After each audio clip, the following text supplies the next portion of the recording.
Aunque cada día escuchamos más acerca de la salud mental y las adicciones, es importante conocer algunos factores y el panorama de estos dos temas en México. Y qué mejor, que a través de Alejandro Chávez, quien es doctor en salud pública y dirige el grupo Desafío Humanamente. Ahora más que nunca, hemos entendido que nuestra salud mental necesita cuidado. Que nuestras emociones y pensamientos son la respuesta natural a todo lo que sucede. Que se vale sentirnos mal y buscar apoyo para entenderlo. Que se vale preguntar cómo nos sentimos y qué pensamos. Que se vale expresarlo sin miedo y escucharnos sin juzgarnos. Que se vale cuidarnos entre todos. Nuestra salud mental es fundamental. ¿Cómo se percibe la salud mental? Las personas comunes y corrientes que no están relacionadas con algún padecimiento en términos de algún familiar o que trabaja en una institución, la salud mental la siguen viendo como un tema tabú, pues no, la gente no puede profundizar mucho con respecto a qué es la salud mental porque tampoco hay una preparación en términos de la juventud o las infancias con respecto a qué es una persona que tiene un problema, ¿no? Entonces, lamentablemente para la población en general todavía sigue siendo un tema tabú que se desconoce y obviamente no lo ven como un problema de salud, lo ven más bien como un problema de cierta manera existencial o desconocido, más allá de que sea un problema de salud pública, pues, ¿no? ¿De qué manera afectan las relaciones familiares la comprensión y manejo de la salud mental? También la cosmovisión o la idiosincrasia de la familia latinoamericana y sobre todo la mexicana afecta mucho en la cuestión de cómo se concibe también la enfermedad mental, porque obviamente no se concibe desde un punto de vista de prevención, más bien se concibe como una cuestión de que algo malo pasa, pero pues no sabemos qué es lo que pasa con respecto a la salud mental, ¿no? ¿Cómo enfrentan el estigma las personas que viven con una enfermedad mental? ¿Cómo la ve la sociedad la salud mental y sobre todo los pacientes? Se sigue viendo a los pacientes que tienen una enfermedad como relacionados con la cultura popular, pues en esta cuestión de que en las narrativas del cine y de la radio y de los programas policíacos se ve a las personas que tienen un padecimiento de salud mental como criminales todavía, pues no, como personas que asesinan, ¿no? Estas cuestiones que se venden mucho en el cine y en las series, ¿no? Lamentablemente otra vez no se relaciona con la psicopatología o con la psicopatía o con la sociopatía, sino que hay aspectos o enfermedades como la depresión, obviamente silenciosa, posiblemente la gente no sabe que una persona está deprimida y sin embargo se presenta ahí, ¿no? Entonces de cierta manera el estigma empieza por no saber qué es lo que tiene una persona y obviamente eso afecta a la familia, a sus diversos contextos y a la misma persona porque al mismo tiempo la persona dice pues quién soy, qué soy y qué es lo que me está pasando con respecto a mis enfermedades, ¿no? ¿Cuál es la calidad y disponibilidad de los servicios de salud mental en México? Pues como la salud en general, ¿no? Hay una escasez con respecto a la prevención, obviamente, y a la atención, pues porque finalmente así se maneja. Afortunadamente, de cierta manera, la salud mental ya está como siendo atendida como un problema de salud pública, pero más como una especie de mensaje de prevención, pero posiblemente la atención siga siendo muy deficiente en términos de hace 20 años, pues, ¿no? A pesar de que supone ha habido un avance con respecto a la inversión y el cambio de gobierno, pero finalmente creo que sí sigue siendo un déficit muy importante con respecto a la atención de salud mental, pues, ¿no? ¿Cuáles son las diferencias del acceso en el tratamiento de la salud mental en zonas urbanas y rurales? Otra vez comparten la misma problemática de hace 50 años, o sea, las zonas rurales sigue la gente yendo con otro tipo de alternativas, por ejemplo la medicina tradicional o la medicina alternativa inclusive, ¿no? Y van dejando de lado este proceso hasta que posiblemente, por lo menos en la zona occidente de México, nos acercan al hospital civil, ¿no? Que es como donde se pueden atender muchos padecimientos físicos como mentales, pues, ¿no? Pero yo creo que se sigue compartiendo la misma problemática a nivel de la atención en salud en general, pues, ¿no? Hay mucha gente, mucha demanda y hay pocas personas que puedan atenderlo de una manera eficaz y eficiente, es decir, en términos de espera y en términos de rapidez para que una depresión o un problema de internamiento, por ejemplo, no sea un calvario para todo el proceso que debe llevar una persona para ser atendido, pues, ¿no? Como una emergencia en salud mental. ¿Cuáles son las barreras para acceder a un tratamiento psicológico y psiquiátrico? Por supuesto, sobre todo en la cuestión privada, pues, ¿no? Sabemos que, otra vez, en términos de la inmediatez, algunas situaciones de salud mental, que a lo mejor ya lo compartieron en términos del suicidio, pues es una emergencia, ¿no? Entonces, sí se supone que debe ser algo en términos de una atención inmediata. A lo mejor hay intervención en crisis y todo esto que ha hecho el gobierno de cierta manera como preventivo, pero en ciertas situaciones la atención psicológica y psiquiatra sigue siendo un servicio caro, pues estamos hablando de clase media, a lo mejor clase alta, pero que lamentablemente para una emergencia de personas que no tienen acceso a la consulta privada sigue siendo muy tardía o inclusive muy espaciosa para poder ser atendido. ¿Cuál es el papel de las escuelas y universidades en relación a la salud mental? Debería de ser importante para precisamente dar un panorama amplio de prevención y clasificación, es decir, en las primarias, en la secundaria debería decir, estos son los problemas de salud mental que existen, tengan cuidado con esta sintomatología o estas características de sus familiares y vamos viendo de qué manera se identifican para poder prevenirlos o para poder ser atendidos, ¿no? Esto sería en el mundo ideal. En el mundo real, pues no pasa así porque volvemos a lo mismo, también el sistema de educación está en un cambio ahorita y ha venido arrastrando una crisis como tal. Y en las universidades, que también hemos comentado aquí en el grupo, pues se supone que la gente ya tendría un bagaje de conocimiento general y por lo menos en salud, pero no, o sea, tampoco también los muchachos llegan sin saber nada con respecto a ciertas situaciones y ya llegan o se atienden cuando son situaciones de crisis, no como otra vez medidas preventivas como hacer ejercicio, cuidar tu socialización, cuidar los hábitos, el dormir bien, comer bien, etcétera, etcétera. Entonces, otra vez, tiene que ser un programa, me imagino en términos federales, que sea una intervención primaria, secundaria, prepa, universidad, pero en una línea constante de interconexión y no solamente como, pues vamos a dar por los de primaria y ya hasta a la universidad vamos a ver qué les decimos en salud mental, ¿no? Entonces, tendría que ser un programa más interconectado entre todos los niveles de la educación a nivel público, pues a nivel México, pues.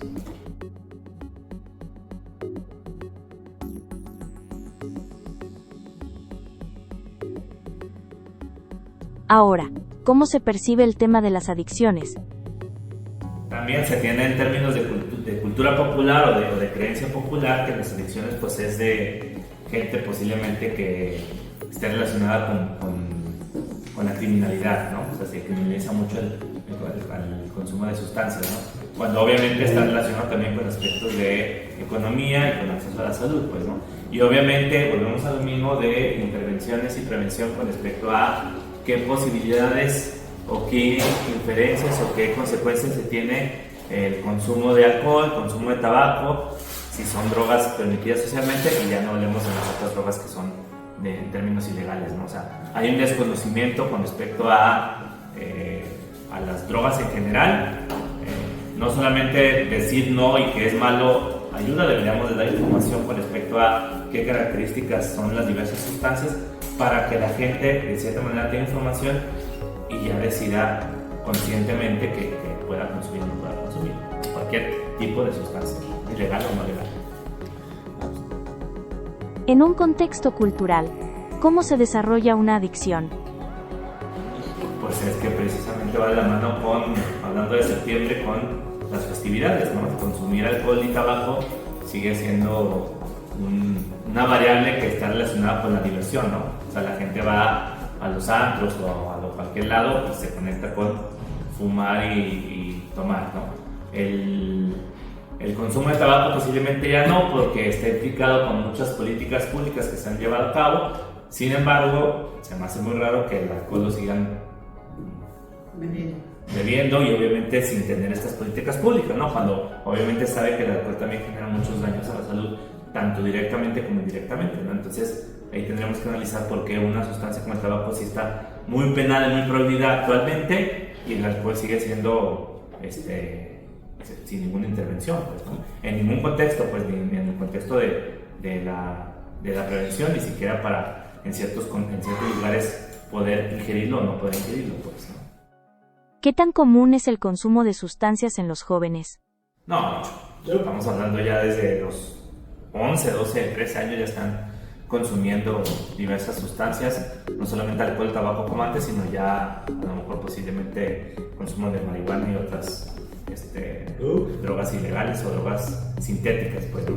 Que va de la mano también con conexión con el placer y relaciones sexuales, es decir, las nuevas generaciones están experimentando procesos más de riesgo en términos de salud sexual y salud en torno al consumo de sustancias que en otras generaciones. Posiblemente es por la exposición de las redes sociales que de cierta manera permiten o conocen diversos contextos, otra vez que se relaciona con la diversión, y obviamente pues ellos están tratando de experimentar para ver qué es lo que consiguen, ¿no? Sino otra vez sin información para decirles que si consumen o hacen este tipo de conductas pueden traer riesgos a la salud, pues. ¿Qué factores están detrás de este tema? Pues igual, pobreza, dificultad para el acceso a la salud, desinformación, hogares disfuncionales, pobreza en la educación, etcétera, etcétera. Todas las condiciones que también permiten otras problemáticas también relacionadas con la salud mental y que obviamente no les dan las herramientas para que puedan tener conductas más sanas versus a lo mejor experimentar, ¿no? Pero son las mismas condiciones que hacen que una salud mental no sea la adecuada, pues, ¿no? ¿Cuál es la disponibilidad de tratamiento en adicciones? Pues siguen siendo las clásicas, pero no ha habido como una especie de programa a nivel nacional que puedan ayudar no solamente para la prevención, otra vez para la intervención, pues. Considero que posiblemente instituciones o el gobierno se ha como vuelto más cómodo en términos de que ciertas asociaciones que no están ligadas al gobierno han intervenido históricamente, pues todos los programas de AA y todo eso, ¿no? Pero el gobierno como tal en un programa que a lo mejor esté conectado con los sistemas de educación no está presente, y eso puede ser una problemática. ¿Las políticas actuales son eficaces para prevenir las adicciones? No, las políticas públicas no son eficaces y históricamente no han sido eficaces porque también la otra problemática con respecto a la eficacia de ciertos programas es que no se toma en cuenta a la población, es decir, no se le pregunta a la población que está siendo afectada cómo podrían los programas conectarse o ser más eficaces, ¿no? Es decir, se buscan expertos, se habla de las temáticas, pero no se habla, como por ejemplo en el caso de salud mental, no se habla con los pacientes qué es lo que requieren, cuál ha sido su experiencia con respecto al internamiento, cuál ha sido su experiencia con respecto a las citas con el psiquiatra, el psicólogo, etcétera, etcétera. Entonces, simplemente se citan a nuevos expertos en las nuevas eras del gobierno y se hace como un reset y otra vez empiezan la prevención en todos estos programas. Pero finalmente nunca se ha atendido en términos de qué es lo que en verdad necesita una persona cuando requiere una atención en salud mental. Obviamente incluye las adicciones, pues, ¿no? Sí, necesita programas que escuchen a la población vulnerable y que no tanto nos busquen a nosotros como expertos. O sea, el experto sí es importante, pero necesitamos primero saber qué es lo que necesitan los pacientes como primera instancia, ¿no? ¿Cuál fue su experiencia? ¿Cuáles son sus críticas? ¿Cuáles son sus aportes para prevenir estas situaciones? ¿Cuál es el impacto en las familias ante una adicción? Mexicanas. No, pues es igual, volvamos a lo mismo, es una problemática que va en crecimiento y que pues por las características de las sustancias en la actualidad, que son más duras, implican un proceso más de adicción y obviamente que implican más cuestiones físicas, pues obviamente son más peligrosas. Ya no son sustancias que son dañinas y que son altamente adictivas, el impacto es muy fuerte, pues, ¿no? Y que lamentablemente pues sí se necesita un equipo multidisciplinar para tratar los aspectos biológicos de la adicción, psiquiátricos, psicológicos, para tratar a las familias, y otra vez pues no se tiene los programas tanto en el nivel privado como público para poder atender en términos multidisciplinarios a una problemática así, pues, ¿no? A lo mejor se atiende al paciente en términos individuales, pero a la familia no, o al revés, y se necesitan programas que atiendan a todos los niveles, pues, ¿no? Familia, pacientes, esta sociedad, etcétera, etcétera. ¿Qué relación hay entre las adicciones y las enfermedades mentales? No, pues obviamente directo, ¿no? O sea, obviamente hay teorías que obviamente conectan la cuestión de que una persona que cae en las adicciones, cualquier tipo de adicciones, otra vez alcohol, tabaco, ya sustancias más fuertes, pues tienen o están derivados de problemáticas en términos individuales psicológicas, pero también problemáticas en términos sociales, familiares, pues, ¿no? Entonces, de cierta manera, si hay una problemática contextual, tiene más probabilidades una persona de caer en el abuso o uso de sustancias, pues, ¿no?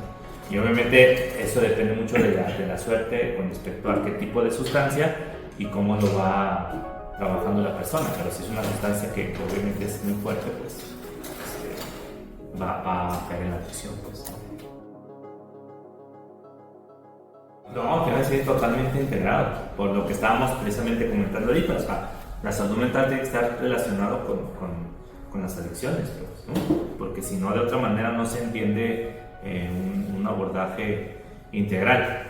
También otra vez volvemos al mismo, romper con este modelo médico que solamente los psiquiatras o el médico puede tener acceso a este abordaje y integrar más profesionales de corte psicológico, porque finalmente también los psicólogos son parte importante para poder entender y tratar este problema, y lamentablemente siempre se dejan como segunda opción en relación a los psiquiatras, pues, ¿no? Y eso creo que es muy importante para poder entender lo multifactorial de esta problemática. Ya no hablemos de trabajadores sociales, porque tampoco se toman en cuenta, pues. ¿Qué programas preventivos recomiendas para solucionar los trastornos mentales y adicciones?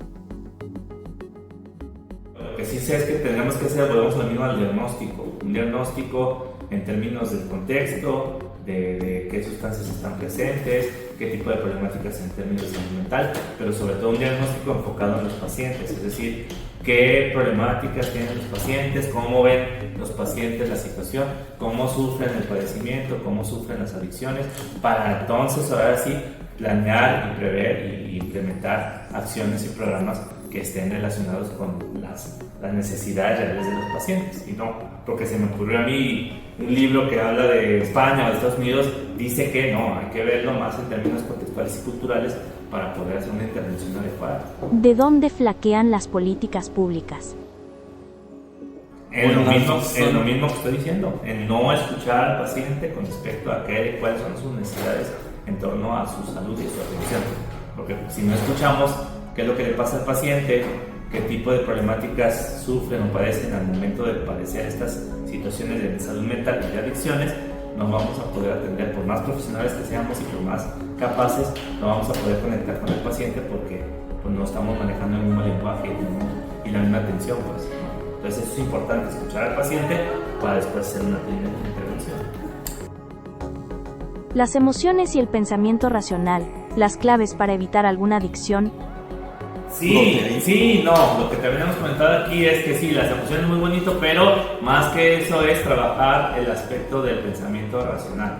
Hay que trabajar con las personas siempre esta conexión con la realidad. Si lo que estoy pensando y lo que estoy creyendo es real, es decir, está conectado con la realidad, o yo estoy desfasado de esta cuestión. O sea, el trabajar las emociones sí funciona, pero no. Ya después cuando uno crece o cuando ya está conectado con la vida real, si no trabajamos el pensamiento racional de las creencias que no son reales, verificables o sostenibles, no vamos a poder hacer un cambio en la salud mental. Eso en la población en general, pues, ¿no? Somos muy irracionales y creemos en cosas que no tienen sentido, y mientras no les enseñamos a la gente a que piensen de manera racional, es decir, que tu pensamiento se conecte con la realidad, no vamos a poder avanzar con respecto a la salud mental. Entonces, sí están bien los programas que trabajan las emociones, sí, pero hay que trabajar también el pensamiento racional. ¿Qué es lo que yo creo? Y si eso está conectado con la realidad. Y ya sobre eso también les enseñaremos a los niños y a los adolescentes que hay que pensar de manera adecuada, o sea, racional, real, verificable, comprobable, para que entonces podamos tener intervenciones también con ese corte, ¿no? O sea, manejar las emociones, pero también hay que manejar el pensamiento racional. Eso lo tienen ahí, ¿no? Perdido. No, que no lo abordan. ¿No? Piensan que las emociones son simplemente eso, y no. O sea, las emociones es una fase de toda una persona, pero el pensamiento es el que tienen que trabajar. O sea, lo que estoy pensando es real o no. y no se trabaja eso. Y esto ayuda mucho, sobre todo en la cuestión de las adicciones, pero sobre todo también en la cuestión de la enfermedad mental, porque acuérdense que la enfermedad mental se altera el pensamiento y se altera el pensamiento racional. Entonces, una persona que tiene una depresión muy grande, su pensamiento está alterado porque no está conectado con lo racional. Él piensa que todo es catastrófico, que todo está mal, que todo es feo, que todo está triste, y no, hay que enseñarle a que se base en lo que en verdad puede comprobarse, ¿no? A lo mejor ahorita yo estoy mal, pero tengo una familia que está bien, tengo a lo mejor un trabajo que me ayuda para salir adelante, etcétera, etcétera, etcétera, ¿no? Pero eso no se trabaja en realidad con los pacientes, o sea, en estos programas, pues no. Ya en el individual a lo mejor se trabaja, pero en términos de programas de pensamiento racional no se trabaja en términos ni estatales ni federales, ni eso se debe trabajar. Y en lo particular.